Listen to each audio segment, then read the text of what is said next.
सीमा की शादी अनूप से हुई थी। सीमा के ससुराल वाले सीमा को रोक टोक नहीं करते थे। उसे कपड़े में जो पहनना हो तो उसे इजाज़त थी और सीमा भी ससुराल वालों का कहना खुशी खुशी मानती।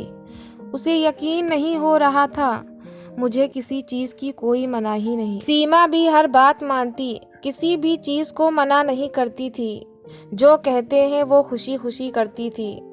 आखिर उसके ससुराल वाले उसका इतना ख्याल रखते थे। एक दिन वो अपने मायके जाती है। देखा माँ और पापा बहुत उदास हैं। पापा तो काफ़ी कमज़ोर दिख रहे थे। इतनी जल्दी उनकी सेहत पर असर, ना जाने क्या था। पहले जैसे नहीं थे। उनके चेहरे पर उदासी साफ दिख रही थी।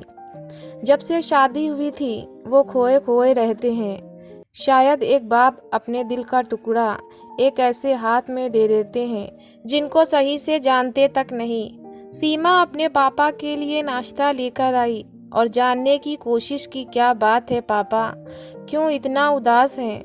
उनके चेहरे पर पहले जैसी रौनक क्यों नहीं है? लेकिन कुछ समझ नहीं आया। फिर मेरे जाने का वक्त हो गया। अनूप मुझे लेने आ गया था। सीमा का हाथ उसके पापा के हाथ में था। जिस तरह उन्होंने पहली बार स्कूल ड्रॉप किया था, उन्होंने जिस तरह हाथ मुझसे छुड़ाया था, ठीक मैंने भी उसी तरह उनसे हाथ अपना छुड़ाया और पापा से कहा जल्दी आऊँगी मिलने आपसे। और फिर सीमा चली गई। कुछ दिन बाद मेरे ताऊ मुझसे मिलने आए।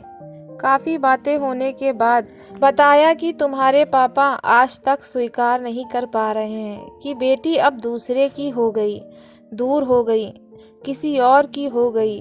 उन्हें यकीन नहीं हो रहा है उनकी बेटी अब पराई हो गई है। वो आज भी तुम्हारा बस स्टॉप पर इंतज़ार करते हैं, वहीं खड़े रहते हैं घंटों। जहां तुम दोनों हंसते मुस्कुराते घर आते थे, वहीं तुम्हारा आज भी इंतज़ार किया करते हैं। सीमा की आंखों में आंसू आ गए।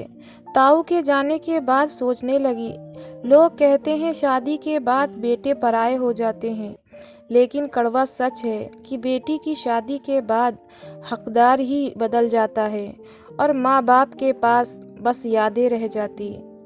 जिस आंगन में उसका बचपन बीता, फिर उसी आंगन से उसे कर दिया जाता विदा।